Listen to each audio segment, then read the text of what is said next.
Welcome to the third lesson in our course on an introduction to green sorcery. This particular lesson is one of my favorites. I love talking about this subject, and I love inviting people to explore everything we're going to cover here, which is magic and medicine. Our work with the plant spirits will inevitably bring us into connecting with them for medicine and for magic. We've all heard of herbalism, we've all heard of herbal magic, and what I want to explore here is what those two things are, and more importantly, why separating them into two different expressions of sorcery is problematic.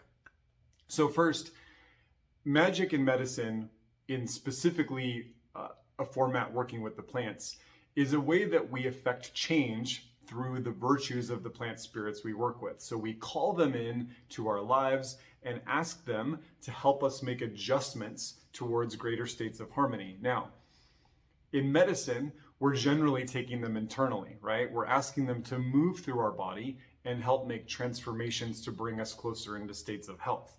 In magic, oftentimes we're working with herbs or plant spirits to affect change outside of ourselves, to make changes at work, in our relationships, with our money, with our sense of protection and all of that. So ultimately, they're doing the same thing. We've just been conditioned to think about medicine and magic in two different ways, when in actuality, they are the same thing. And when we come back into a perspective where we look at plants as being able to affect change internally and externally, physically, mentally, emotionally, spiritually, locally, globally, then we start to break down those barriers that limit how much the plants can actually do. So love is permissive, and the plants generally will only flow into the places where we've given them invitation, where we've created openness. So a lot of times, folks who are working with herbal medicine even are only experiencing a small part of what's possible because they're stepping into the relationship with the mindset and the ritual framework that the herbs can only change them on a tissue state level. They can only affect them physically, not realizing that A, the physical issue is a reflection of a deeper spiritual issue, and B, that the plant spirits are absolutely unlimited in what areas of our lives they can bring medicine and magic. So reweave the idea of medicine and magic into one expression of plant spirit work. And by doing that, by kind of wrangling our brains back and back and back, eventually we start to let those implied false boundaries fall away so that the plants can do what they're good at and they can go where they need to go. Whenever we're doing medicinal or magical work with the plant spirits, we are engaging with two aspects of their personhood. First, vital force. They are great carriers of life force, life energy, vital energy, however you want to call it. The very power that animates life, that allows movement, transformation, alchemy, process, all of that. Second, we're engaging with the virtues of the individual plant spirit. So each plant has a set of unique virtues, abilities, skills, areas of influence that we call upon to bring that same power into our lives. And so at its core, medicine and magic with the plants is really just a process of engaging and opening up the flow of vital force and virtue from the plant spirits, getting power from them, and then asking for them to channel in their specific abilities, the things they're good at, the things they like to do, the ways that they have particular areas of influence. In the medicinal realm, that could be that an herb's virtue is that they bring warmth to the digestive system, right? They have an affinity for that process in the body. They have an ability to bring warmth into that particular system. And because of that, there are all kinds of medicinal effects that they can help us with by coming in and bringing that.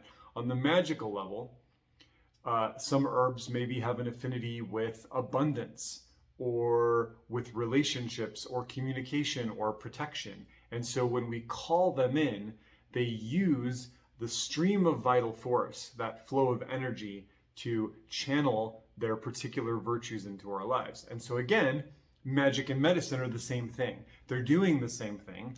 And when we look at them as separate, we very much limit what's possible. When we go back to the original understanding of what magic and medicine is, which is direct relationship with the plant spirits, their vital force and their virtues, to create change, suddenly anything is possible. So good herbalism, good plant medicine is always magical, and good herbal magic is always medicinal, right? Everything affects everything because we're stepping into the relationship with these plants with the awareness and the openness that we trust in their wisdom. We're willing to have the internal version of the issue solved, but also other ways that it may be reflecting in our external life or our mental world or our emotional tapestry, right? Also solved. And because of that, we're able to engage more directly with the plant spirits as persons, and we're able to let that magic and that medicine get into every little nook and cranny of our lives, regardless of where it is.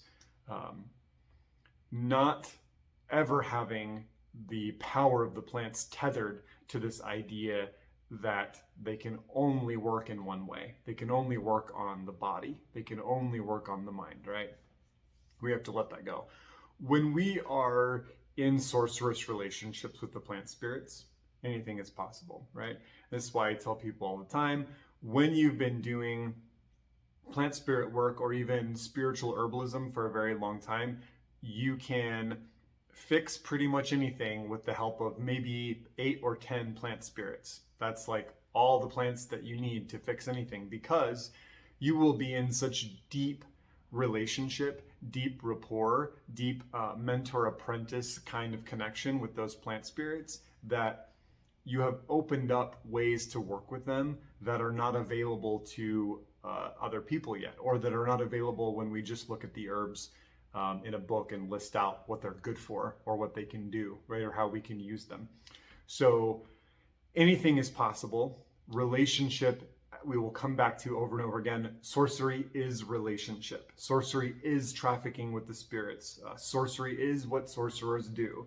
So this is all based in those deep personal relationships with the plant spirits, who then inspire and teach us how to work with them in ways that go beyond the lists, that engage the fullness of their vital force, which they channel up from the other world into our world. It engages the fullness of their virtues, what they are capable of doing, what they're interested in doing, and how working with you as an individual can inspire a virtue that you may not find listed in a book, right? And this is real magic. This is real medicine based on relationships with spirits, relationships with otherness, connections, and really being go-betweens, working to move from what is happening in our world to what is available in the green realm, in the world of the plant spirits, and bringing that medicine and that magic back and forth. This is the role of sorcerer, the plant medicine person, the plant spirit worker. And so this is fundamental, and it seems big, right? It seems like, oh, this is a very complicated thing to understand. No, it's relationships. It is taking the time and doing the work to sit with the plants, maybe one at a time, maybe groups, maybe asking for them to come forth to see who wants to sit with you, and putting the work into the relationship, working on yourself to get stuff out of the way so that you can really hear the guidance of the plants, that you can really be present with that subtle green language. And from there, you're engaged with the plants directly, right? No middleman. And this is really an ultimate place to be. This is a goal. So something actionable, something that you can go do right now to put this third lesson into practice. We need to embody. We need to get out of our heads, get out of our chairs, go get stuff to work. So what I invite you to do is that As we covered in a previous lesson, that idea of following the medicine, taking herbal medicine into your body and really following it and seeing how the medicine speaks to you and teaches you and adjusts you, what kind of blockages it encounters, where there's ease, where there's tension, right? I invite you to do that same practice, but now see if you can open your life further to the influence of the medicine. So take that tincture, move it into your heart center, allow it or follow it all throughout your physical body, and then go beyond the boundary of your physical body. See how it feels to invite that medicine to flow into your home, to flow into your office, to move into your neighborhood, to move into a relationship that you have. Maybe a relationship with another human, maybe your relationship with money, maybe a relationship with a coworker. See what happens when you invite that medicine to trickle into really ethereal ideas, like to move into your idea of protection, or your idea of sacredness, or your idea of inspiration, right? And again, we're kind of just opening deeper and deeper levels of ourselves as an invitation for that plant spirit who's coming to us through the medium of whatever medicine we're taking, our drops of tincture, our tea, whatever. We're kind of moving things out of the way. We're opening doors, right? And kind of asking them, yes, come here, please. Yes, you can absolutely go here. And it's a subtle process. It's a meditation. For some of us, it's kind of feeling based. For others, it might be very visual. You might be kind of creatively visualizing the medicine moving into all of these external aspects of your life. Different people have different ways of engaging with this visionary process. But whatever it is, work on stretching the ability of the medicine to move into the fullness of who you are and then what your life narrative is. There are even practices that we do, which we cover in our advanced dosing class, of how to work medicine through the individual that affects medicinal and magical change in the collective, right? So taking medicine on behalf of the all. So this is very cool. The possibilities are limitless and so beautiful. And so I invite you to go sit with your medicine and draw it into the fullness of your being and the fullness of your life path. Let me know how it goes. Drop some comments, share your experience with me, and I'll see you in the next lesson.